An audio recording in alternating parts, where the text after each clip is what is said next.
We're live. We are? Yeah. Says we're live. All right. Well, I think we're going live twice. Give me 1 second here, folks. All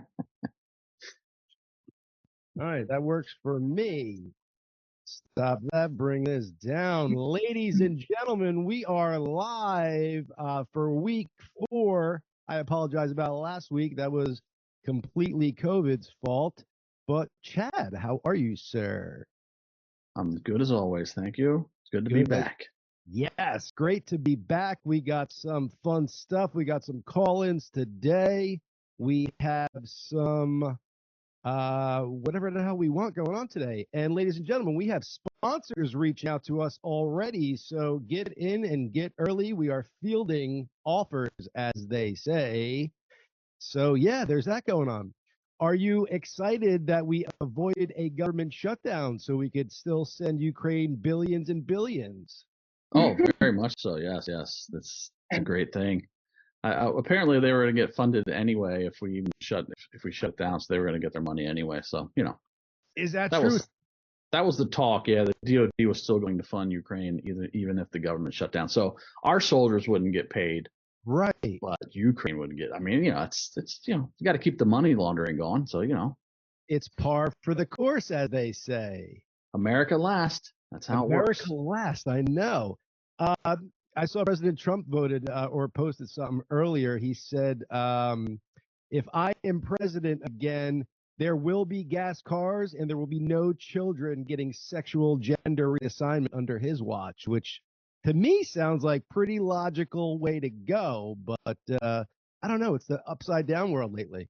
Oh, well, I mean, yes, I always put clown world, upside down world. It's like, logic escapes, half the country at this point. And it's just unbelievable. It's, it's a trip. It is a trip, man. When the Democrats are for war and the Republicans are like, well, maybe we should dial it back a bit. It's a bit strange. I mean, isn't that completely friggin' flipped on its head too? It's like, what? The Democrats used to be like, they didn't want to send anyone overseas. They didn't want to fucking get involved about all these wars. And the Republicans were like, let's do it. Right. Not that that's a great thing, obviously, but it is completely 180. But they're all benefiting from this war. All their corporatocracy cronies are benefiting from it. The military-industrial complex. Most of that money flows to Ukraine and then right back into Raytheon and Lockheed and Boeing and all the big companies here that make all that shit. So great. Yeah, no kickbacks going on, I'm sure. Where's my kickback, though? I mean, I could hop on board if I was getting a little something under the table here. I mean, I could easily be flipped. Well, that is what draws people in doing this bullshit, money. I really do wonder. I mean, I'm being facetious when I say that, but I really do wonder how hard it is once you do get into the government to actually stand on your morals and do what's right, not only for the American people, but for, for the American people. That's really what your job is. So I kind of wonder, how quick that transition goes from, yes, I'm for America to, I'll line my pockets and shut my mouth. I think it's very hard to do, and it happens on both sides. I'm not blaming any side for that. It happens on both sides for sure. Absolutely. But I think you're seeing a little bit of it right now. Love him or hate him, Matt Gaetz is like trying to stand up against it, and he's getting pounded right now. Everyone's like, "Oh, he's a traitor," blah blah blah blah. So like, he's trying to do something. Well, I guess Speaker McCarthy ran to be speaker on not funding Ukraine and doing all these things, but it's basically a U party at this point. I mean, Senator McCarthy is, from what I've seen, like Congressman McCarthy. Excuse me, he's the head of the Congress. I believe he's been having like strokes or something up at the podium, though, like where they're asking questions and he's kind of lost. Is that? Oh no, that's McConnell. That's Senator McConnell. McCarthy is the Speaker of the House. Pelosi. Gaetz is a congressman. And he's trying to I guess get McCarthy thrown out as Speaker of the House. Oh, see, I thought they were trying to get him thrown out because he was stroking up there. I got this whole thing confused. No, that's McConnell. McConnell's he's the minority leader in the Senate at this point because Republicans are the minority, and yeah, he's stroking at the Gotcha. voting, talking, freezing up, So, like Control Alt reset right there. yeah, that's not okay, but walking and falling down is okay, is what I'm gathering. Yes. Or yeah, I mean, listen, we clearly need at age limits for these people, Yeah. congressmen, the president. I mean, it's just ridiculous at this point. Why are there no term limits there? I mean, why Well, there only? should be term limits too, but at least an age limit. 75 years old, you should be sent to pasture and just freaking go enjoy your life instead of holding on like Dianne Feinstein to the fucking end. Oh, to She bitter at 90. Yeah, it's nuts. That's Well, crazy. essentially, Bobby, please be muted. We do have our internet pull-up guy here, so if we do need some stuff pulled up, we do have somebody tagging along with us, so keep that in mind, people. If you do hear some background noise, I will be sure to slice his neck off later. But what else is new, man? Anything fun? Are you, now that we're not in dad mode, so to speak? Yeah, I'm in New York right now, just hanging out here. Hell I yeah. was playing a little bit the other day on the drums. Rock on, dude. Right You got over there. that going. Yeah, just hanging out and doing some business here, and going to visit my friend George, and he's in rehab right now for his heart attack and had open heart surgery, and How's he doing over there? he's good. He's come a long way since about 4 or 5 weeks ago when he almost died. Yeah, and heroic Chad Gracey came to his rescue. Let me not to steer real quick, but just ask a different question. Do you find if you don't play the drums for a minute that you pick up the sticks, you're a little rusty? A little bit, but not. It's more at this point. It's more strength and getting the dexterity back. Yeah. How do you remember like all those beats that you came up with? Is it something like if say you were to go back out on tour, is it something like you have to like go back, listen to, and kind of reformulate type of deal? What I would do here is I usually just hook up my laptop, plug in some headphones, and then play the song down and play along to it. Right. And sometimes it takes me a couple passes to play it, like it was on the record. Yeah. But to go out, like if I was tasked to go back out and play with live, it wouldn't take me too long to figure that out. Get back in the groove, sure. Yeah, I mean, I've been seeing some of the set lists that they've been doing, which have been fucking cool. I wish we that's done Zach. more That's all Zach Loy, by the way. I know. List. I know. It should have been given over to Zach while we were on tour before, but agreed. Yeah, they've been doing lots of cool old stuff that I would want to do, and but it wouldn't take me too long. It's like riding a bike. It's all ingrained up here. Yeah, especially a lot of those songs we played many times. So, dude, I don't know why you guys never went into deep tracks, like even like Public Affection stuff or fucking like some of your outtakes. Like Deeper is fucking an amazing song that thank you. I like that song too. I don't know how that's a B-side, dude. That is fucking straight up legit. Didn't make Distance to Here. I know it's freaking amazing. Yeah, man. That was great time. We used to until starting in like mid 2000s.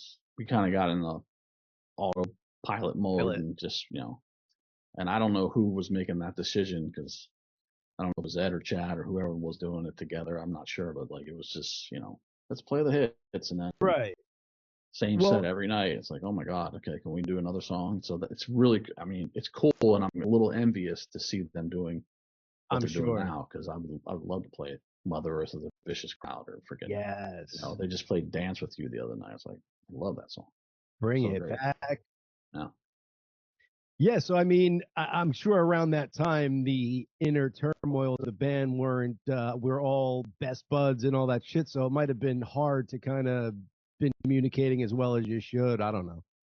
Yeah, and back in those days, it was like kind of Ed was his own thing, and the three of us were our own thing, and should have just been communicating. It'd have been nice. I mean, I've said this about when we came back together in 2016. It would have been nice if we had a real manager that would be like, hey, therapy. Yes. You fucking idiots. Talk about some shit. Like let's not let this lack of communication between the two factions, if you will.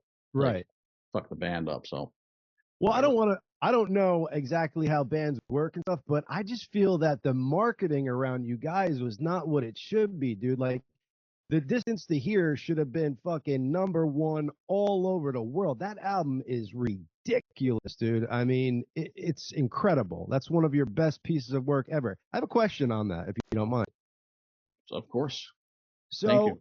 there's a lyric on a song called Distance where Ed says the desert had been done before, but I didn't even care. And Hmm. my mind goes to the Doors where they went out to the desert, took some acid, and started writing some songs and shit. Was that going on during that album, or am I I don't know looking? if Ed was doing acid, but he was living in L.A. at that point. I don't know if he drove out to the desert and you know checked Got out the checked out Palm Springs area, whatever out there, but right. maybe not sure.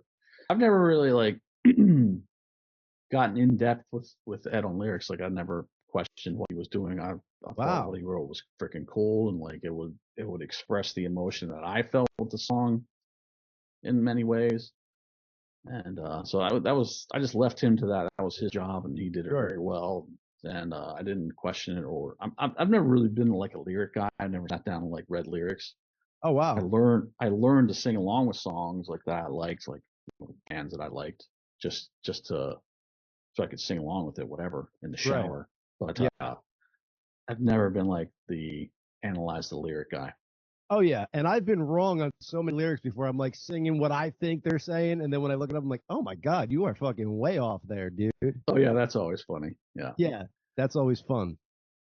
So distance to here as far as marketing, like the Throwing Copper was this certain faction at Universal at the time, or MCA at the time, is like these certain heads of the company that Right. were all for us at that point. We had built to this point, and they went mega, and they were all behind it. And then they all kind of got fired or left Ah, right after that record into Secret Samadhi.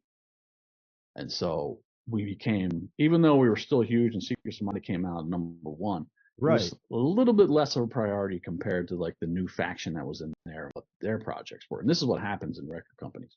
So It's stupid. politics. It's fucking politics.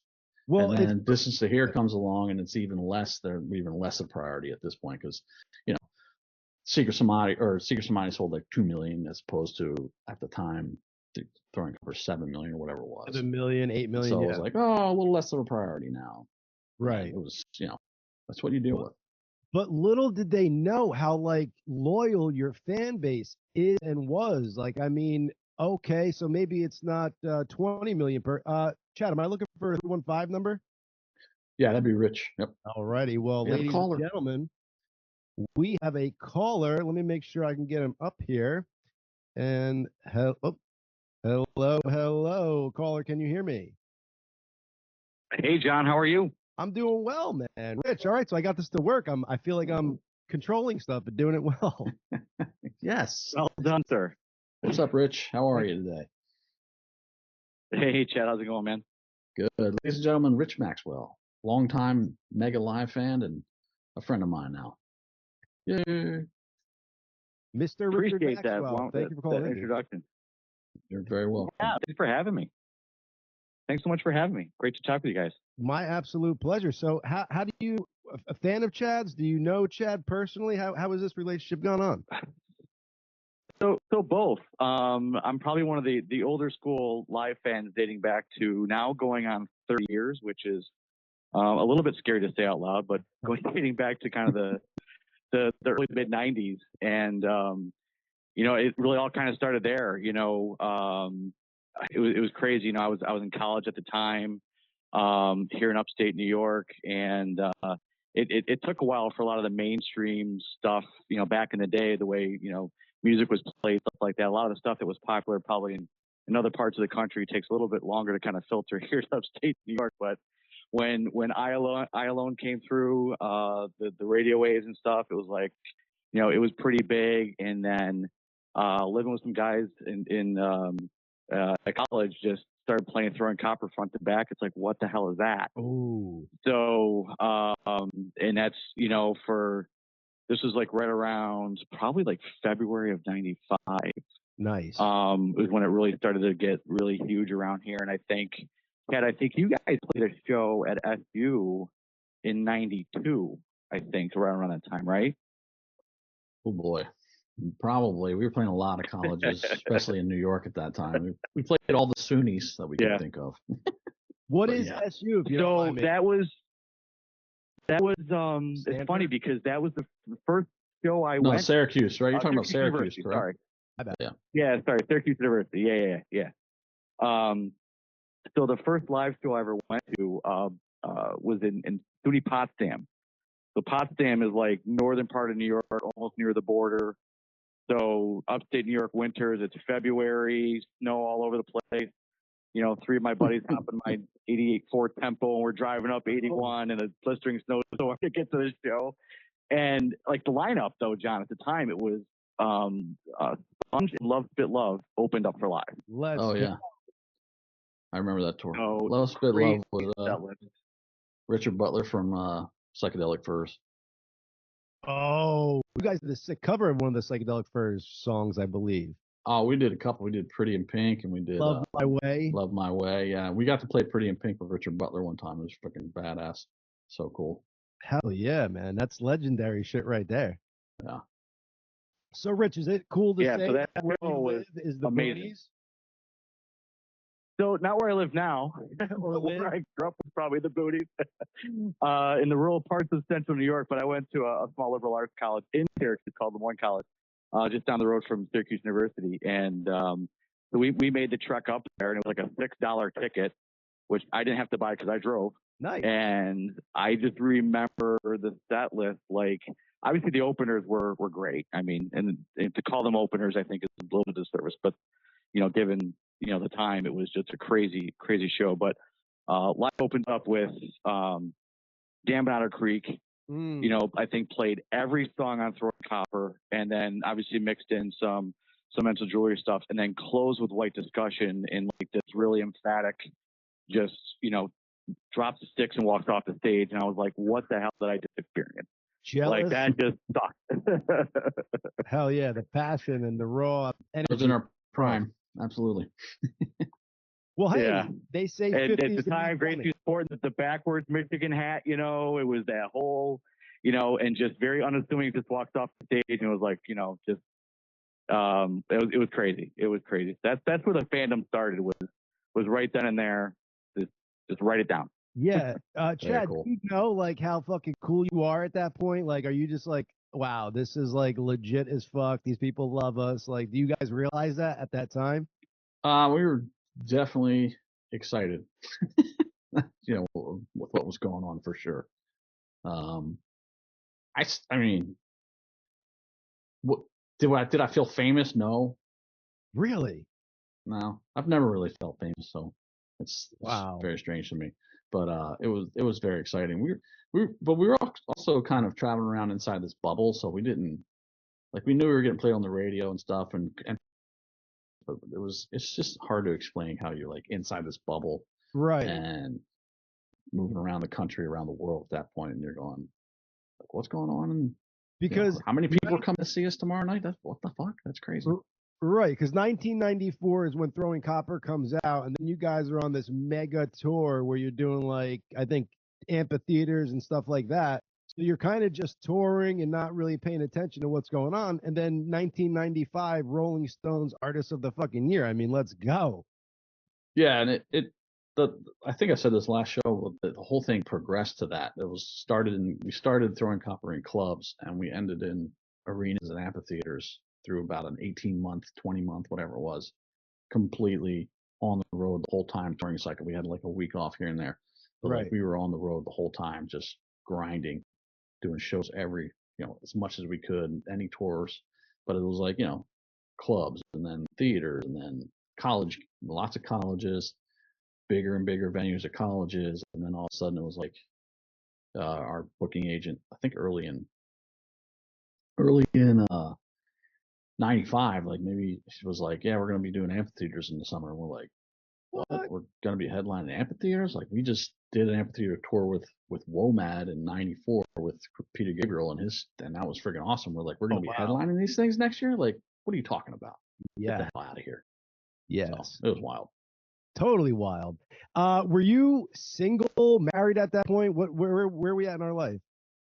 I had a girlfriend at that point that I eventually married in '96. Idiot. You I know. My God. I know. Amount of tail you could That have. was still my small town. Yeah. I need to have a girlfriend and be, that kind of guy thing.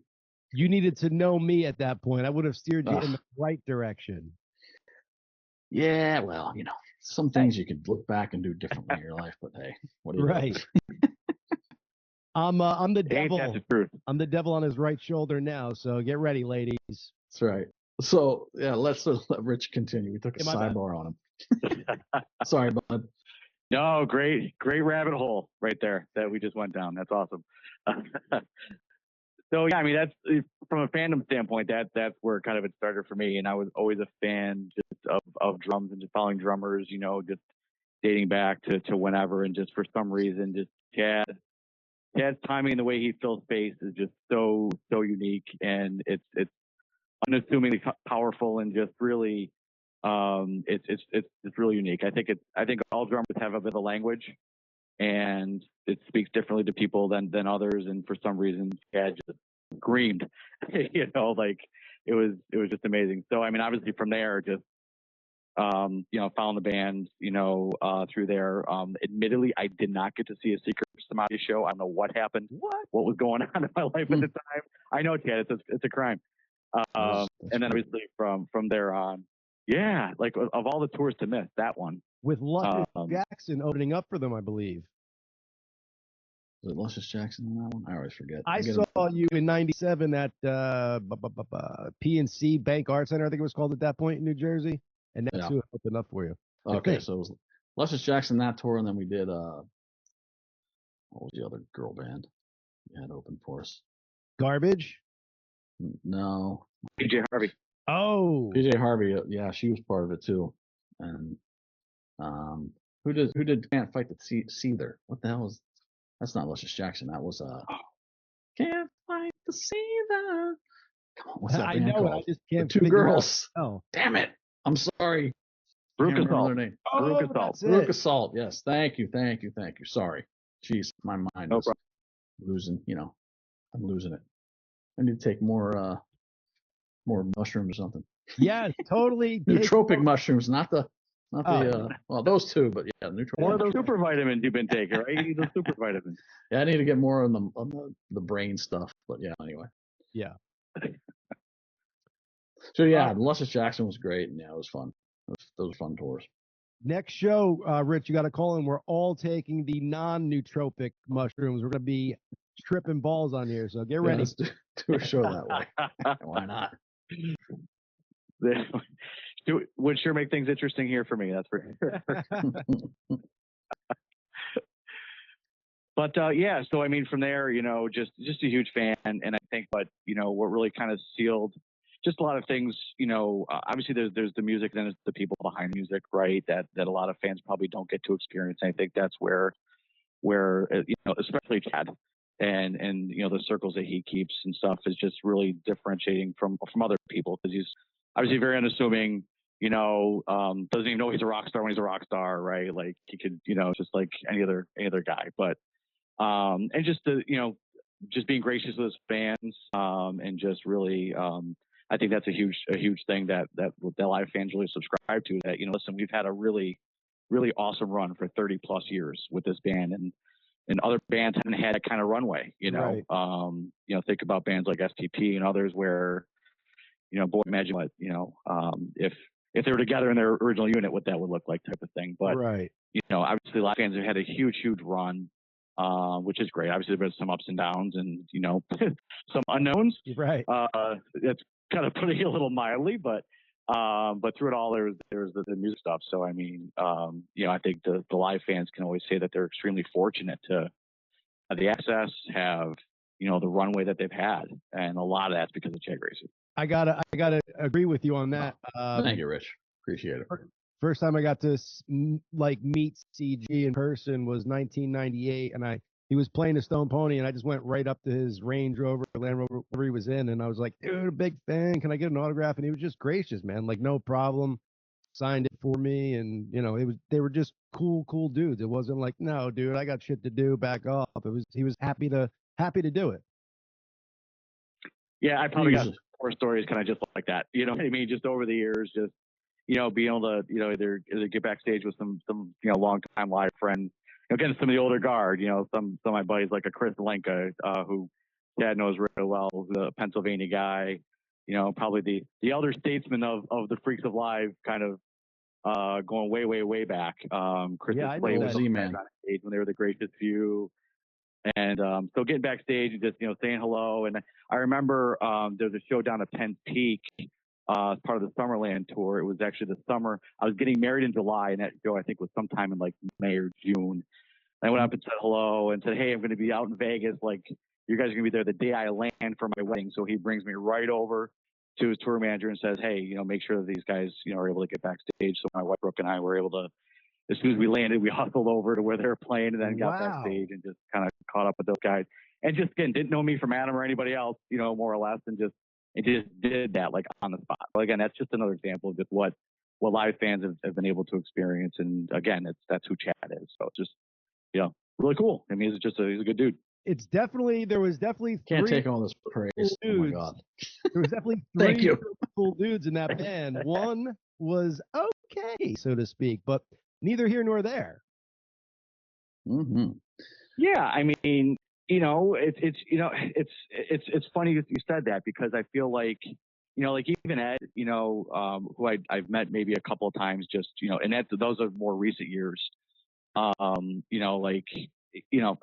get it. Like, it's you're getting ready to go on a show, things like that, and obviously he's front stage. So I mean, but everybody's got their own personalities and stuff like that. But I think just over collectively, the group's got a really good not a reputation, but just in how they treat their fans. So when the Gracious Few happened, for example, aptly named, extremely aptly named. Obviously we know a little bit more now than we knew then.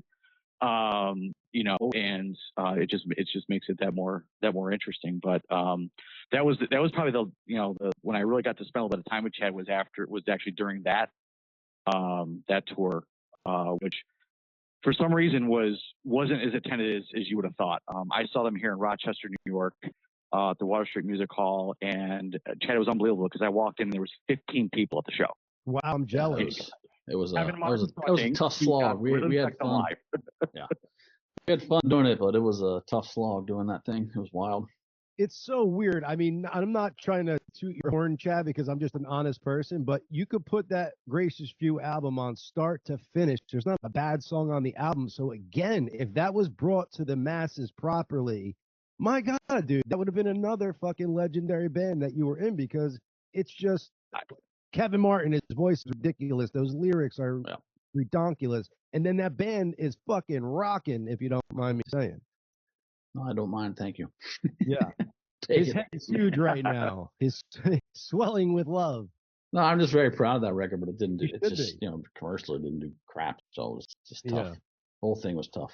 Do you attribute that? I'm sorry, Rich, but do you attribute that to, what do you attribute that to? Because it's not the music. Lack of funding at the time. We had funding lined up and then it fell through, and then we had some other funding lined up and that fell through, and just, it was, we're trying to not do a major label thing. We didn't really want to. We want to be independent, Yeah. Oh, okay. So that was around the time where you could put out an independent album and not be betrothed to a label, and that's what you guys are going for. But some of the funding for maybe marketing fell through. Oh, okay. That makes sense. God damn it. I wish I knew a billionaire at that point, because I'm like, dude, this is a no-brainer. Listen to this. We were looking for one. Right.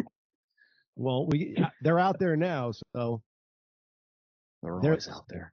Yeah, and I think a lot of the live fans out there would absolutely love a TGF reunion, maybe absent one guitar player. Right. Just throwing it out there. Yeah. Let's go. Yeah. I'll give him credit where credit's due. His guitar parts in those songs were legendary. Absolutely amazing. Yeah. Absolutely amazing. Do you still talk to Kevin Martin at all? No, not recently. I haven't spoken to Kevin, but I mean, Gotcha. if I saw him, I'd and Right. ran into him somewhere, we'd have a conversation. But Embrace and all that goodness. so So, Rich, I'm sorry, brother. I keep interrupting. No, It's no only worries. in my nature. No, it's all good to go. Well, you're the host. You can do that. Thank you. So it's all good. So yeah. So I mean, at that point, that's when I really got to. It's funny. I after that show, I think Chad was actually working the merch tent right after the show. How cool. Talking about kind of how short-handed they were. He was selling merch at the time. Yeah, So I'm like, gotta get merch sold. We gotta get out there. Helping out yeah, exactly. So I'm like, hey, I want to talk to that guy. Which was just obviously a very interesting time. So, and then obviously, fast forward to they go on hiatus, right? Christian comes on, Turn comes out, which was again another just an amazing record. And obviously just being a Chad Gracey fan, I felt at the time that Chad had a lot more freedom there and just really, showed a lot of it off. And there's a lot of powerful stuff in that record. Like a song, for example, like He Could Teach the Devil Tricks, which is a very kind of straightforward song, but he just, there's a lot of powerful stuff at the back end of that. Yeah, exactly. So it's funny. So when Live put that album out with Chris Shin, they did a release party down at York. And some invites went out. And I was fortunate enough to be able to go down for that party, get an invite to that party, and spend some time with Chad. And actually, I spent more time with Chad's mom at that show. Hey now. At that party. I think I talked to Lana for like 45 minutes to an hour. I went up, introduced myself, and she was so gracious and was sharing stories about back to Throwing Copper days and stuff like that. And but you could tell where Chad got his upbringing from. She's just a lovely lady, and just was spent all kinds of time just telling stories and sharing her experiences. So I thought that was just amazing as a fan and stuff at the time. So hell yeah. My mother is the nice, small extrovert side of me. I'm mostly introverted and like my father was. Your mother made a killer Zeppeli, dude. Isn't that what we had when we were doing our second podcast from the studio? She made something delicious. Oh, what a meal she made for us? Yeah, it was like a kind of pastry thing with powdered sugar on it. I thought of like a Zeppeli or a funnel cake or some shit. Oh, funnel cake, yeah, probably. Yeah. Oh my God, if you need a Chad Gracey mom funnel cake, she should market those things and give them out to every supermarket in the world. They're delicious. There's lots of stuff she makes. She should have marketed. I told her. But right. Anyway. Well, even as part of that whole, it was a whole weekend. It was like an overnight thing. So fans, for a fee, could actually stay at the studio, and then the guys did a tour of like all the different hotspots. So basically, saw Chad's old house where they formed the band, and the garage and stuff. Where you guys used to play. I think your dad may have built the out that garage for you guys or something, if I remember that right. Yeah, he built it was a very high garage, so he built a deck in the back, but that's where we rehearse all the time. My father was a carpenter for many years, so he had the skills. And yeah, he built us a deck back there, and then we'd have to run an extension cord down from the house to power everything. And we get the police calling on us all the time. There's always a police officer banging on the garage door. Was that an extension cord from your house or the neighbors so we can get some free electricity? That was from my house, but yeah. Yeah. So yeah, it was interesting, to say the least. Yeah, and it was like a really cool experience. Like I can't think of any other fans that would have that type of access and just kind of. And I actually rode with Chad. Chad was driving. I was riding shotgun, and we were driving all around. And there was a bunch of different fans that there's probably, I don't know, maybe 15 or so at the tour. And actually ended at the Otter Creek. Nice. I guess like a campground, right, Chad? Recreation area. There might be a campground there, but it's more like hiking trails and stuff. But yeah, I think there is a campground. But I got a quick question about that. I feel like, what the fuck were you guys doing, taking a dead man in a stretcher made of trees and all this shit? Like, what was going on in that song, dude? Were you guys killing people and burying bodies back there? Well, people won't piss us off. No, That was that was all Eddie. I mean, we did make a dam at Otter Creek. I mean, that actually happened. Like, so Nice. we would hook out of school and go to Otter Creek, and like as it started to become spring and that water was so fucking cold, but we would stack all these stones and build a dam where we could Oh swim in it, wow. make a How big cool. swimming hole. And Right. and I, and then Ed sort of obviously embellished it and made it into that cool song it is. But like, Oh yeah. you know, the, yeah, we didn't carry in Dead Man to the creek. But So he says, ladies and gentlemen, if there's some CSI guy out there, go ahead, do some yeah, Snoop. The best opener that Oh. that the band has. I mean, by far. I mean, that just yeah, absolutely. And once we came over that song, maybe Where Fishes Go is a close second. Yeah, True. thank you. But once we came over that song, we knew it was going to open Throwing Copper. We just and then while we were recording it in it's, right outside of Cannon Falls, Minnesota, a studio called Pachyderm, where actually Nirvana recorded Heart Shaped Box. Oh wow. Before us, obviously. We were while we were recording down Otter Creek, it was like during this fucking huge thunderstorm going on. It was amazing. Oh, I feel like in the beginning or something, can you hear some thunder in the background of that? Like when that album opens up, or is it just guitar static or something? I don't know. It might be guitar stack. I don't think any of the thunder actually got into the Got recording, but in, yeah. I mean, could have. Who knows? It's a nice eerie opening, and then once you guys come in and you just start rocking, it's like holy shit, this is fucking nuts. Yeah, for me as a drummer, that was I kind of modeled it off of U2's Exit from Joshua Tree.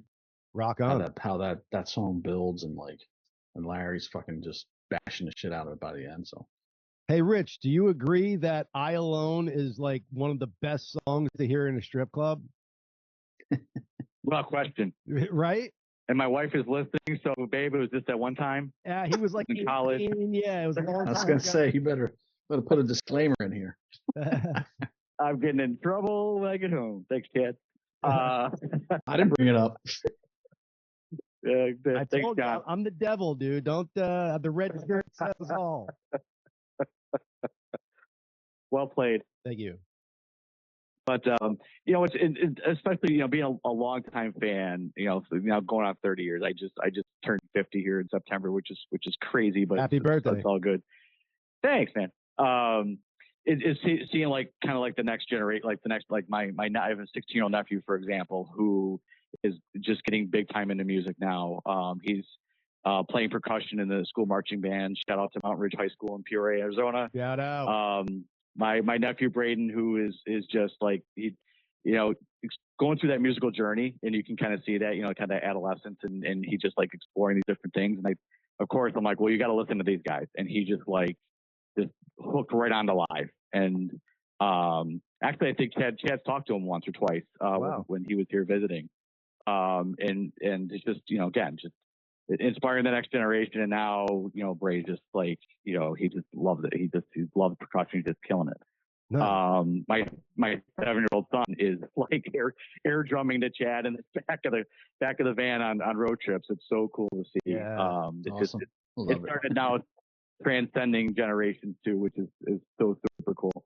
So to show somebody live who's never heard them before, there's nothing cooler than that, because they're like, what is this? And then they're hooked right after a couple of songs. That's cool, Rich. I like seeing these reaction videos now. People that never heard Lightning Crashes or something like that, they do these reaction videos on YouTube. It's like, it's freaking wild. And the reactions are great. They're like, what? This is phenomenal. Listen how these guys are killing it. What are they singing? They always on Lightning Crashes, they always react to Placenta. They're like, what the fuck? Placenta? Yeah, how'd that get in the song?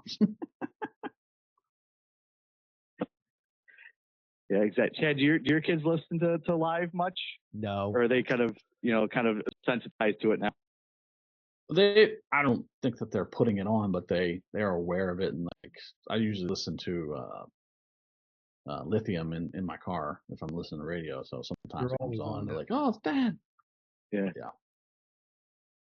Is that weird for you to hear it like on the radio and then you're like, oh yeah, that's us? No. I mean, I find it weird. I like it. I like hearing it. It's like, oh, cool. They're playing this again. I love it. How does that work? Do you get like a couple dollars when they do that? Like, I feel like I feel like you guys don't get paid on the way you're exposed anymore. Like back in the day, I feel like you guys would have been getting hit off a lot better than you are. But like with all the streaming and Sirius XM, it's like, how do you keep track of all that? And There is a company called Sound Exchange that keeps track basically of all online play at this point, and they pay you on it. So yeah, it's okay. an interesting. So there is a company that kind of like BMI ASCAP, who were mostly radio, which is now based on internet play. Gotcha. Okay. And on like streams on Spotify, artists don't get paid shit. Right. That's a whole different which is bullshit crazy. as to why, but it's Yeah, I mean, I'm a big Steve Jobs fan, but I think he kind of ruined that model and kind of brought the money back to the record industry rather than the artist with, iTunes. Well, Steve Jobs didn't just start Spotify, but Spotify is its own huge thing now, but yeah. It's kind of led to Spotify. Like, I don't think if there wasn't an iPod, we would not, I don't think we'd have Spotify.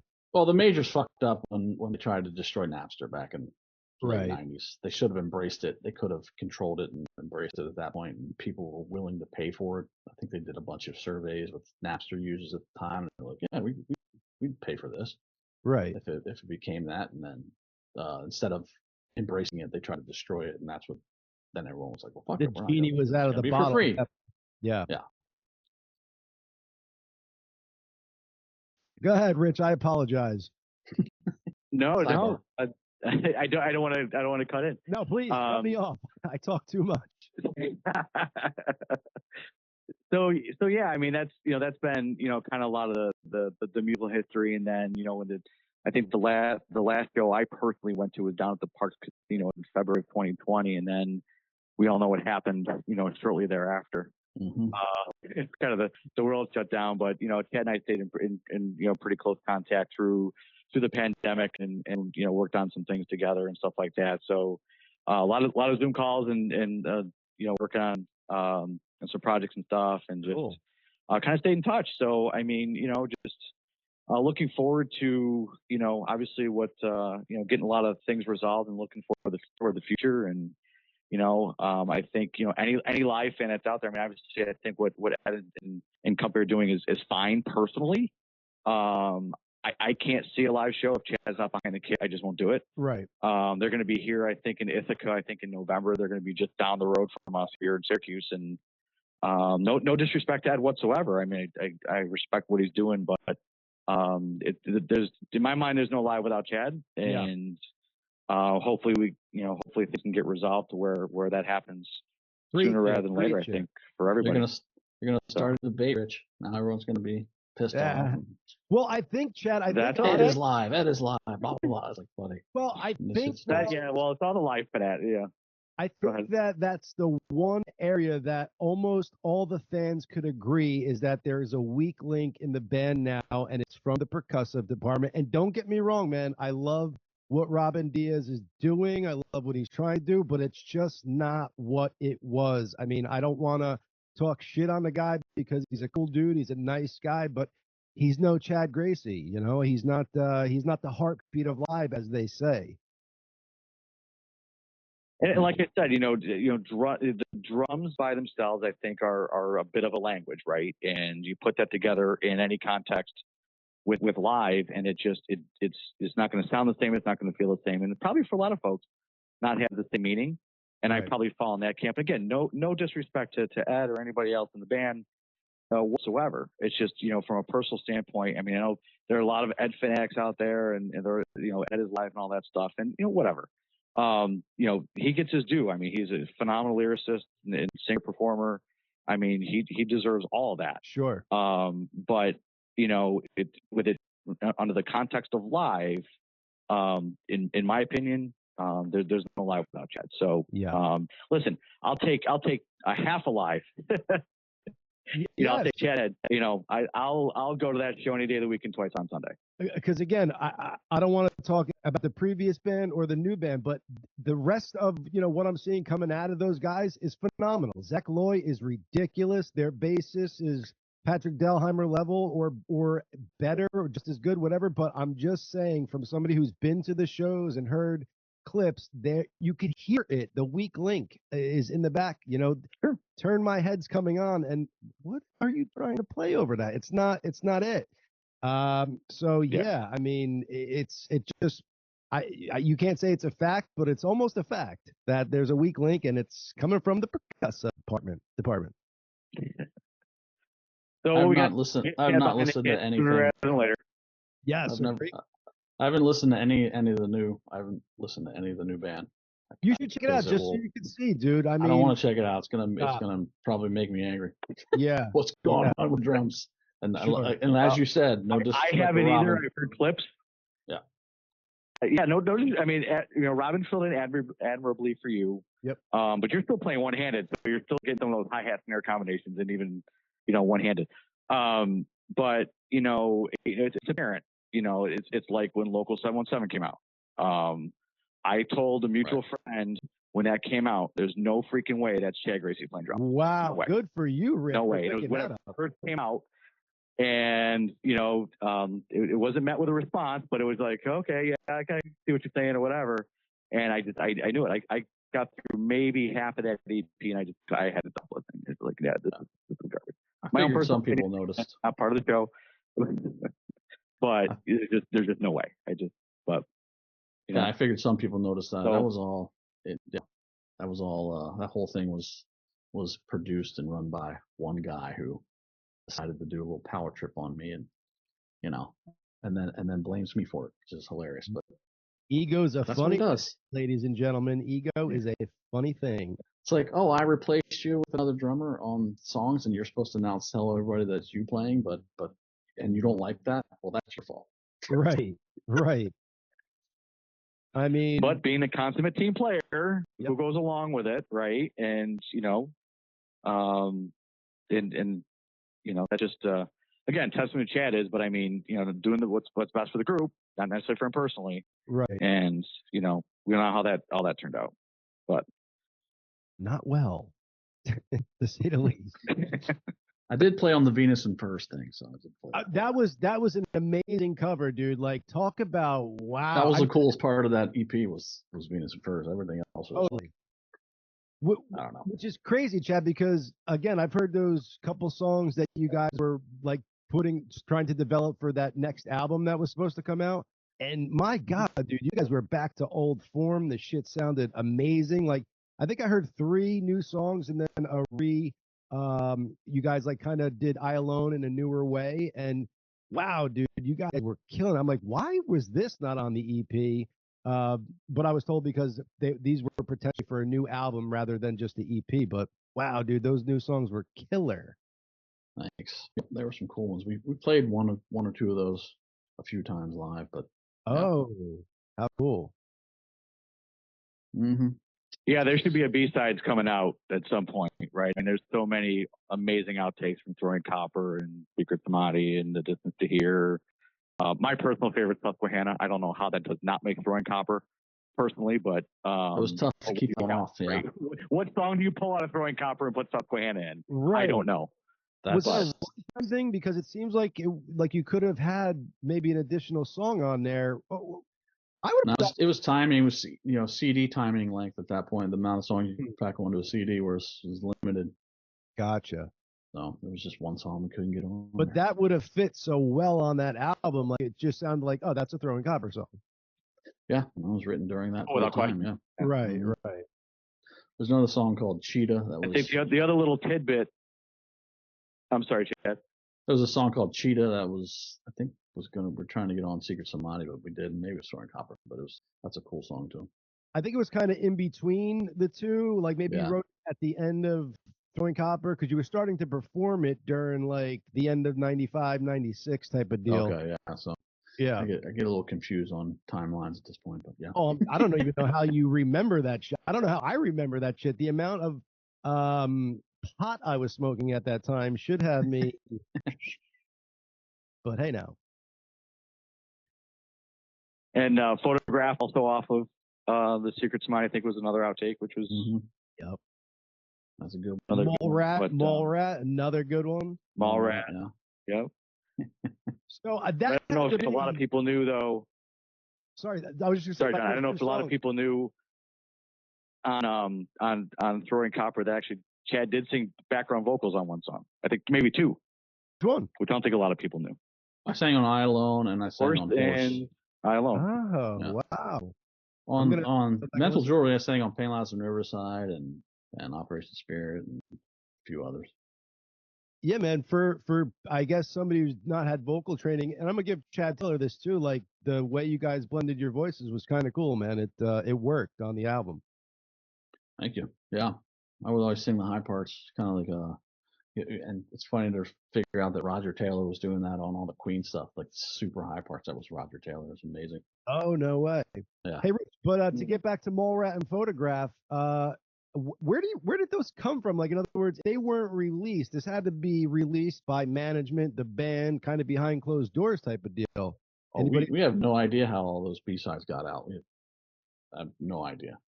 Are there B-sides that haven't? There's somewhere on the dark web, I think, because I remember downloading them like in somewhere in the early 2000s or something. Yeah. There's these, these websites that were out there. It's like, oh, what's this? What's this outtake? And some were definitely studio versions. Oh yeah. I think they all were. But I don't know. I know who to ask though, but I don't know. Yeah, they had to have leaked out of the record company somehow because, and to answer your question, I don't think there's anything that's not been leaked. Except for 3 songs from your last, that was. Well, yeah, that. Yeah. Okay, cool. I was like, if they have these songs that have not been released and all of them are as good, if not better than what they put out, like, what the hell else are we missing? So I'm glad that there's not much, if any, because that wouldn't sit well in my brain, not being able to hear it.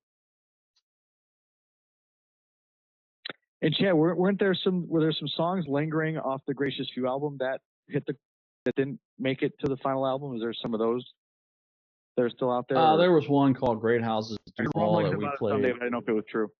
Yeah, there's one that we called Great Houses that we played a few times, recorded after the record, and then we did that cover of the Pet Mode song, which was really cool. Oh, right. Who chose to do that cover? I heard both those live. I think that was Kevin. Nice. Yeah, those were really good. Really, really good. I'm so upset, jealous that I did not get to go to a Gracious Few show because I was such a huge fan. I was living in South Jersey at the time, and I just don't think you guys toured around my area. Or if you did, I missed it by a couple days or something because I would have We played somewhere in Jersey, and where's the town where the Stone Pony is? Asbury Park. We played in Asbury Park, but not at the Stone Pony, some other venue that was like the Wonder Bar. Totally small, and friggin' ceiling was touching my head when I was on the drum riser. It was stupid. Oh wow! But it was fun. It was rocked it out. But yeah.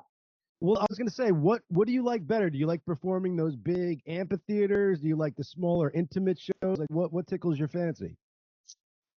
I like it all. It's cool to be really close to people and get that energy, but then it's also cool to be in a gigantic venue with 20,000 people singing their shit. Yeah, they're both equally as fun to me. Yeah, I could see that. You get the intimacy where you get the large roar of the crowd, but either way, it's cool as hell no matter what. Yeah, I see that. Mm-hmm.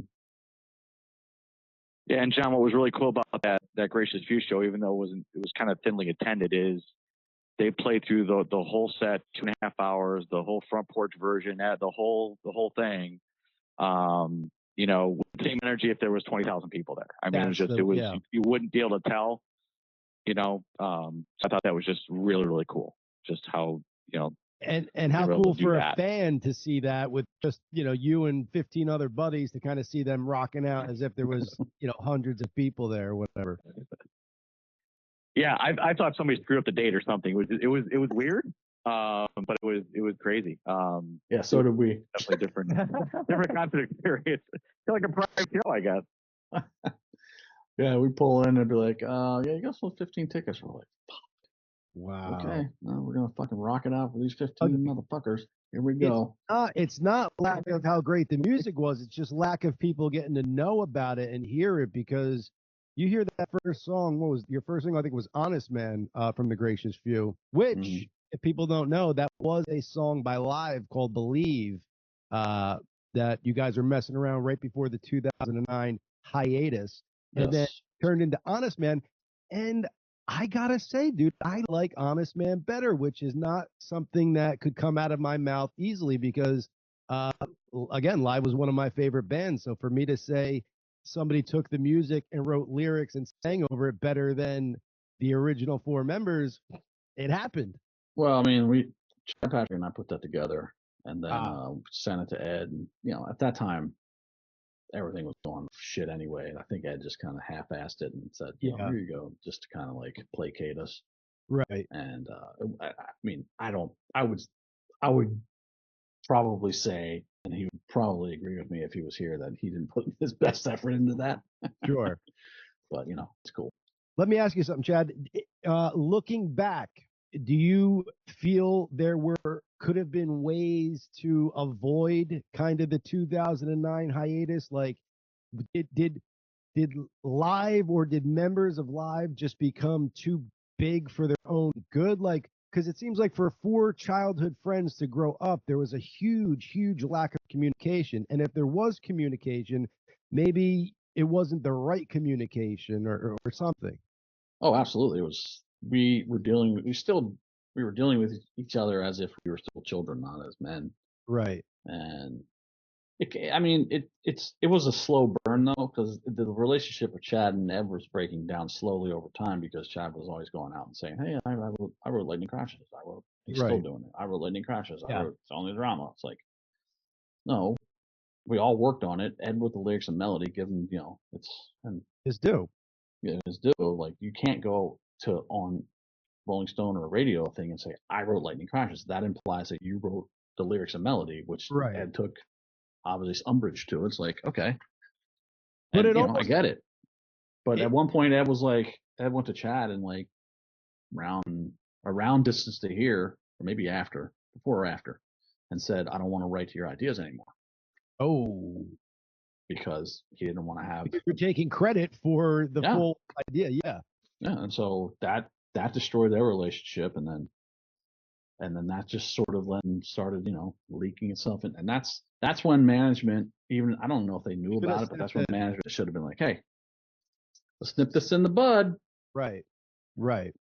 So yeah, you don't only need a manager, but you need somebody who's not just the business side, but is kind of in the inner workings and knows what's going on with the band. Because Right.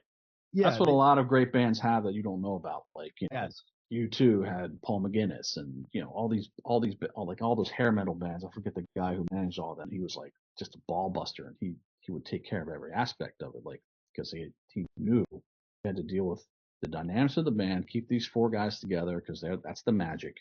right. Make sure that's Not all like you running were smooth. Britney Spears, you were Live. You were a four-piece band. It wasn't like we could Right. pluck one out and that's Live. No, this is the guys who started it. They're brothers from different mothers and shit like Yeah. that. So yeah, And the management, it's got Chris Harden, who's a perfectly nice guy, but he completely is all about Ed, right, because he right, managed Ed during his solo thing, and that's all he cares about is Ed, yeah. keeping Ed happy, and The that's golden goose. yes, and then, whatever, that's his bread and butter, and I understand that, but that's what he does. Right, right.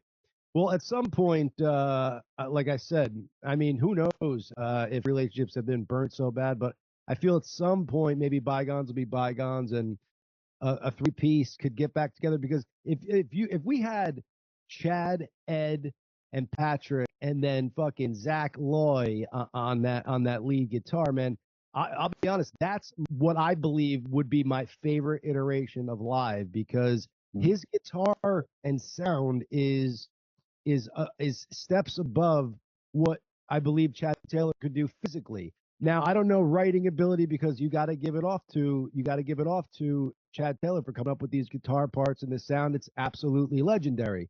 But when you look at it from a musician standship, you could just tell that Zach Lloyd has fucking studied this guitar in and out and knows everything about it and just really loves to play.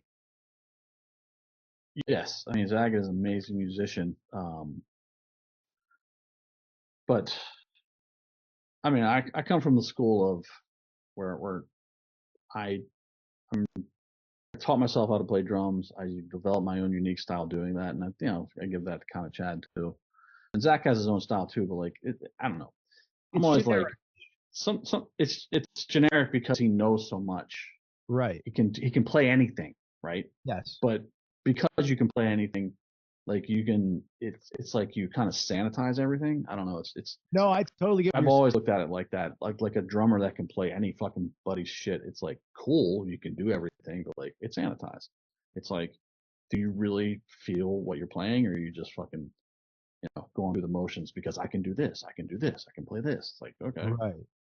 I don't know. That's my take on it. I'm not trying to, ruffle anybody's feathers or disparage anybody. I completely see that, dude. I completely could see that too. Yeah, if you're a virtuoso and you could just pull any sound out at any time, you might be, going all over the place. Whereas if you could only kind of do so much and you're kind of developing your own little sound, like that's a unique thing rather than something, oh, we've heard that before, which there was a lot of unique shit coming out of your band. I mean, from the songs to the music behind it to the lyrics, like you said, placenta falls to the floor. Where the fuck would you ever hear that in a song? I think those limitations is what makes you figure out a different way to do it, and then gives you a different sound. For me, drumming, like I'd like hear a fill and I go, well, I can't play it this way, but I can kind of do it sort of like this, and it helps you develop. And for at least for me, my own style of doing stuff. Yeah, so. Which is hard to do. I mean, there's not many people like Dave Matthews has developed his own style of guitar where he's actually coming up with chords that I've never even seen written down on, music before. And that's kind of like what you're doing with the drums. You're coming up with some fills and some beats that like really haven't been done before. And if they have, they're done a little differently. And it's not you have your own sound, which is freaking cool to do, man. Thank you. And there's not many people that I talk to that say that one of the best drummers coming out of the 90s is Chad Gracey. I mean, not because it's one of my favorite bands, but I just got to agree, man. Some of those beats are like, wow, dude, that fits so perfect in that. And, just kudos, dude. I appreciate that. Need to find more of those people.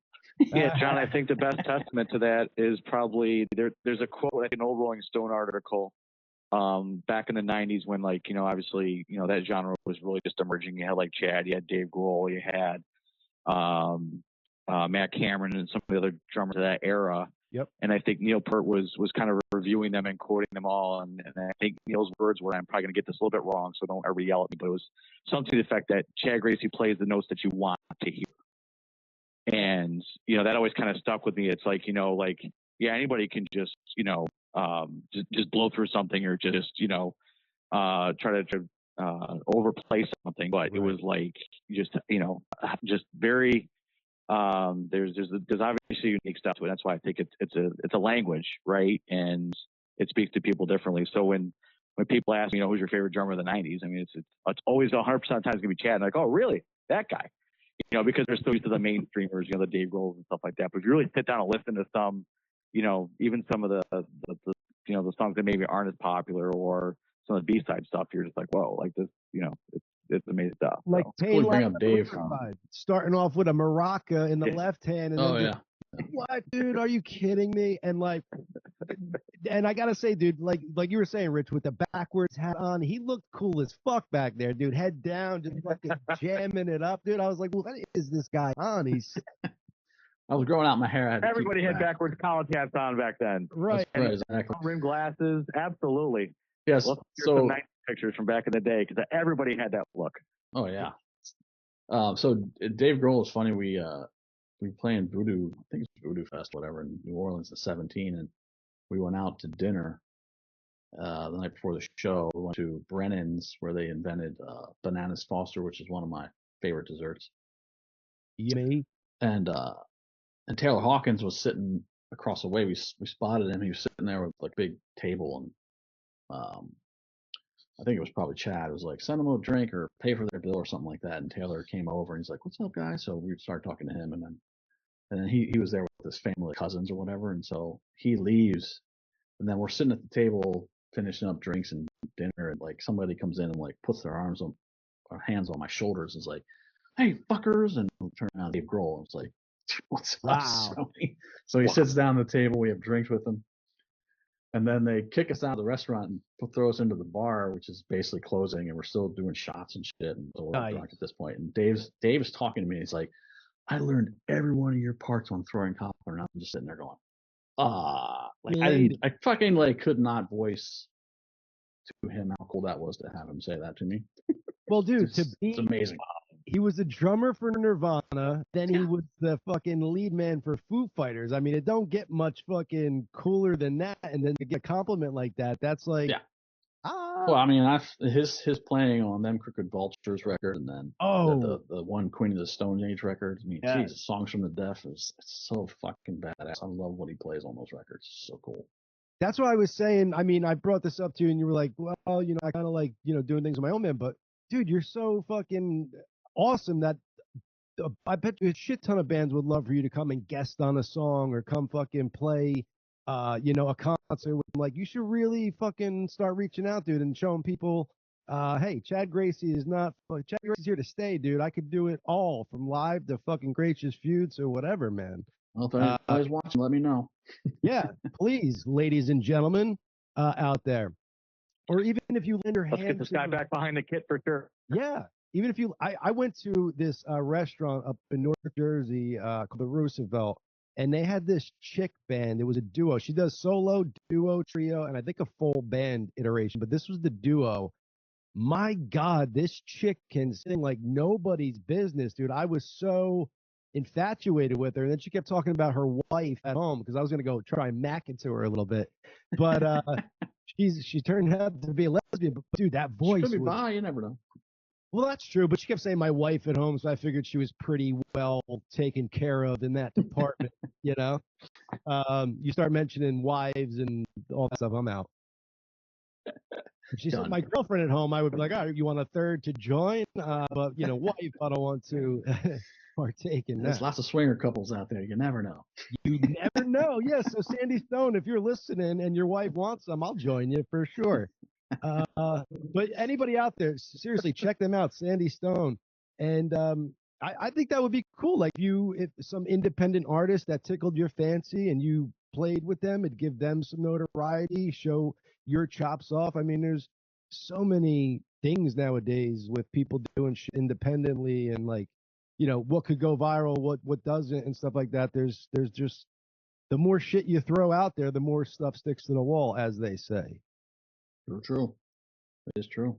Hey, like I said, anybody wants to give me a ring, let me know. Yeah, hit him Put up in on the comments. Comments, Facebook, Insta, wherever. He's good at responding, which is good, which is cool. How's Mr. Hines? Is he anywhere near you? Oh yeah, he's here. I'm in at the building in York right now, so he's here. The studio at 210. Yeah, Studio 210. Tell Bill I said hello. I hate that he gets such a bad rap because he's such a cool dude and down to earth. And it's pretty amazing. It's like a friggin' witch hunt out here for him, but you know, whatever. Yeah, he will persevere. It's just ridiculous that somebody's personal life gets wrapped up in band drama when, you know, he was a huge part of you guys kind of getting back together after the 2009 hiatus. But yeah, I don't absolutely was. Yeah. It wasn't over a beer between Chad and Ed, as they say. But yeah, that didn't even happen. That was complete horseshit too. We all met it. We all went to dinner at the same time. Right. We're gonna dive into that on future episodes, but so that's just for you out there listening, something to pique your interest. But well, somebody has made Bill the ultimate boogeyman, and they have to continue that you know that narrative until the bitter end. So and there will be a bitter end. Yeah. Otherwise, the whole house of cards falls real quick on that one person. So, yeah, he's got to keep that up for now. But eventually it all comes out, dude. It is the 21st century. Everything's fucking documented, recorded, this, that, and the other. So be ready, buddy. Ready. Rich is helping me out on that.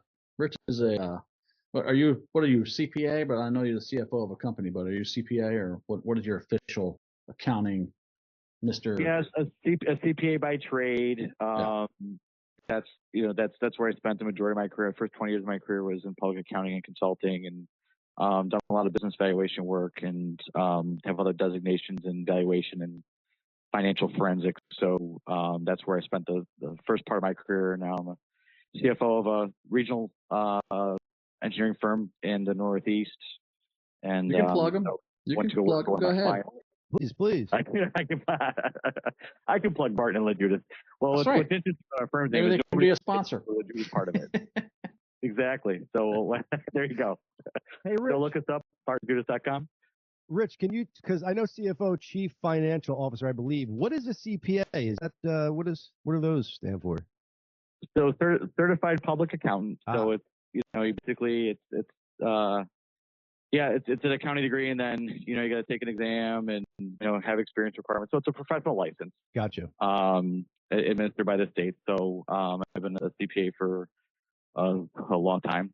And then, in that profession, there's a lot of other different areas you can practice. In my practice, I actually was in tax practice for a long time at my former firm, Danable McKee. Was a tax lawyer for 10 years, and then. Is that a boring? Yeah.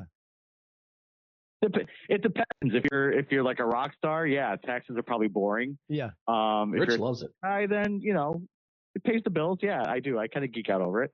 Trying to find loopholes and all that good stuff, so you can figure out how to save the most money, pay the least taxes. That's what we're doing. Yeah, I mean, my theory there, John, was that pigs get fat and hogs get slaughtered. So, perfect. I used to make a living in the gray area, but you got to be able to support your positions and can't be egregious and try to obfuscate tax positions and filings with the IRS and so forth. So. Yeah, word of the day, obfuscate. You got it in. Yes, good job. Yes. I got it. Obfuscate. You owe me a beer. You sound way too educated to be on this program. I'm like a slow adult, and I'm over here talking to a certified public. That's okay. Well, you know what? There's always one thing I've been wanting to ask Chad is if live doesn't happen, right? What would you be doing professionally right now? Do you think? I was very. Life doesn't happen. If music doesn't happen, like where do you think? Right, you might have been a CPA for a while. You're a smart dude. Like you get stuff pretty quick. Thank you. I appreciate it. I was very interested in medicine back in like high school. Yeah, so. He could have been a doctor for fucking.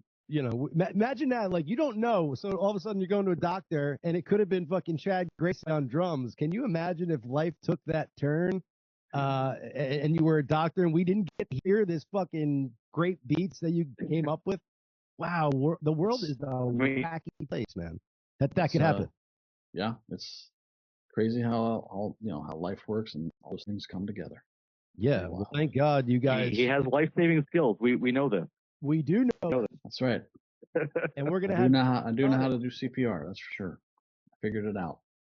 Is it true you want to practice mouth to mouth on me, Chad? That's what I've been hearing from the audience. Did I tell this story when I was George is a 67-year-old guy, and he obviously goes down in front of me, and I call 911 immediately. I knew he was obviously in distress, and at first I thought he was having a seizure based on just like the weird breathing and stuff that was going on, but. Call 911. We determine he's probably having a heart attack. So he's like, start CPR. Like, great.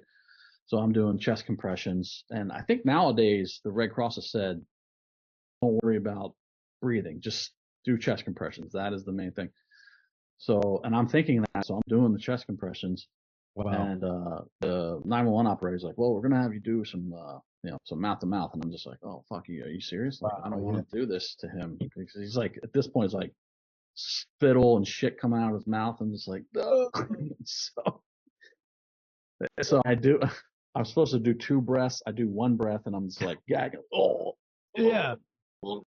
And so he's like, okay, chest compressions, and we're counting, and he's like, okay, do it again. I'm like, oh my god. So I do it again. The 3rd time I did it. After that, I started just going, yeah, I'm doing it. And now I'm thinking in my head, I'm like, if George dies because I didn't give him mouth to mouth anymore, I'm going to feel a little guilty here, but I couldn't do anything. I was just physically you're vomiting in your mouth.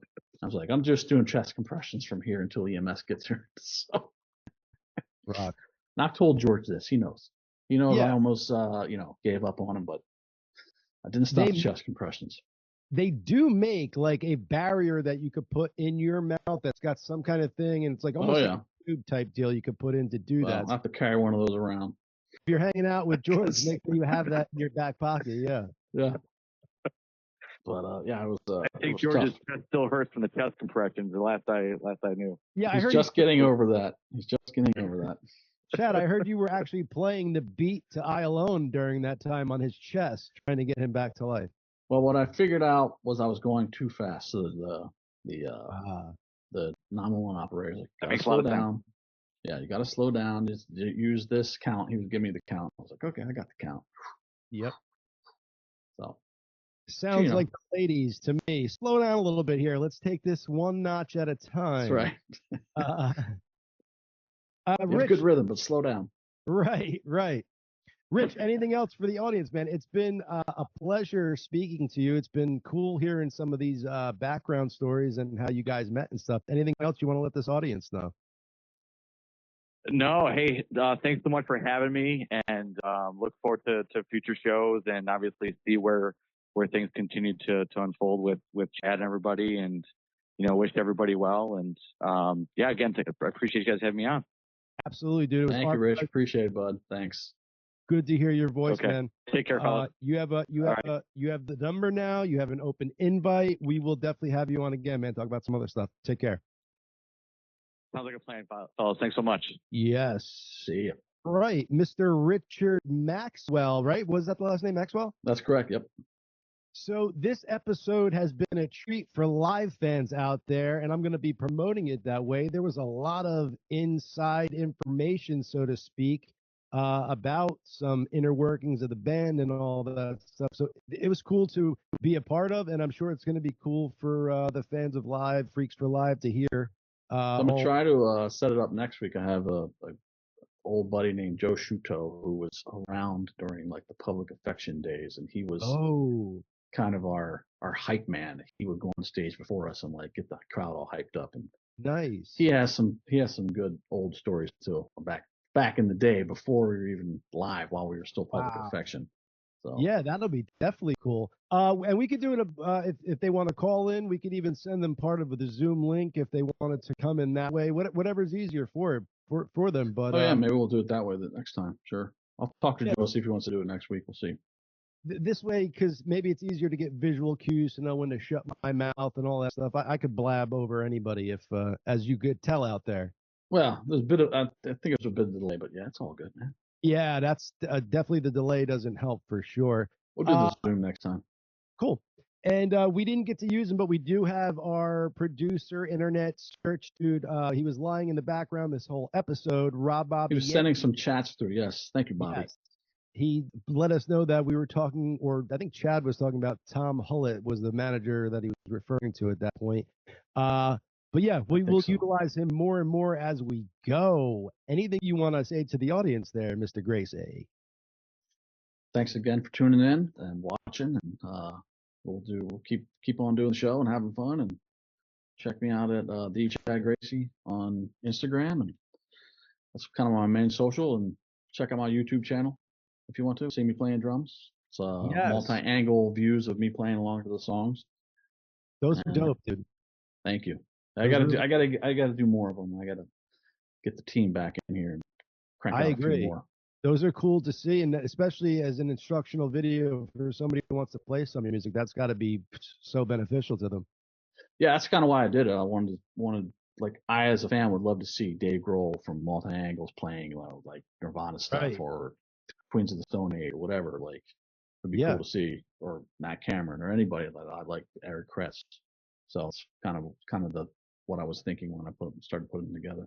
Yeah, dude, that was a great idea. I mean, it was definitely cool to see. You hear it and you're like, I wonder what's kind of going on back there. And then you see, you're like, whoa, there's a lot going on that I had no idea about. There you go. Exactly. And it keeps you in shape too, right? Plugging away behind those drums keeps you freaking. Yeah, I played a couple of days ago. I played like 4 songs. I'm like, wow, okay. I'm sore. Take a little break here. Well, I have to practice for a while just to get into shape to go out and play with that again if I got the call. So we'll see. Oh yeah, and I'm sure you can get into shape real quick. If not, I know a steroid guy that could get you going. HGH, some testosterone, whatever you need, buddy. Well, I mean, that stuff helps. I take supplements for HGH and testosterone. I don't take the injectable stuff, but like, Oh, do the real it's stuff. still. Better. Oh, I know I need to get on it, but it's still. You still have to just do it Put it to to work. get in shape for it. Yeah. Yep. You still got to put into work. It just gives you a little edge to it. And Mhm. as you age, you know, you kind of need a little bit, you know, kind of whatever you can Oh, yeah. get out there. Absolutely. I'm still searching for the fountain of youth, and is not cocaine, ladies and gentlemen. I'll let you know that right Oh, off. fountain use for men is fucking testosterone injections if you can get them. I had those during my recovery from my elbow. I was on testosterone, and that shit is a TRT, miracle. testosterone replacement therapy. It's a thing, Yes. people. Look it But like, up. you need bioidentical, not the shit that you can get online. You need real Right. stuff. Right. Yeah. Yeah, you got to know Anyway. where you're getting it from. Anywho, that's Yes. topic for next week. I want to Yes. say thank you for listening. We are the Gracious Two, putting the shit in bullshit. Oh, Peace. yes. See ya.